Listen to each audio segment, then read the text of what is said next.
really didn't hear anything about it until this 3-game losing skid, and now he has to come to the podium and answer questions about it on Monday afternoon. Yeah, because it's pretty loud, and what's remarkable is that the administration at LSU allowed him to do it today. I mean, if they don't want him to be the head coach, fire him, buy him out, pay the $15 million or whatever, but don't do no comments, which Joe Oliva, the athletic director, did, and then send your head coach out there having to fend for himself. I think it's shameful the way the LSU athletic department has handled this. I mean, if you don't like the coach, that's okay. But I really feel sorry for Les Miles, whether you agree or disagree with whether he should remain as the LSU head football coach. Go ahead. Fans, boosters, and sometimes university presidents, athletic directors are delusional as far as living in this utopia where you think your team is going to be competing for a national title every single year.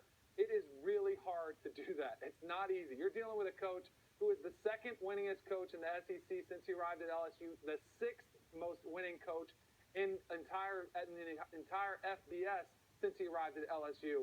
This is a team that was a month ago was ranked number 2 in the country. All of a sudden you have this poor stretch and you want to see them out of there?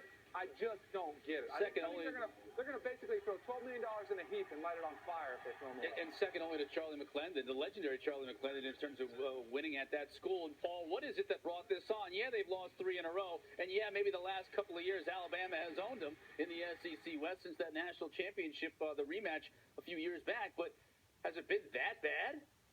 It hasn't been that bad, but it's been a progression from 2011.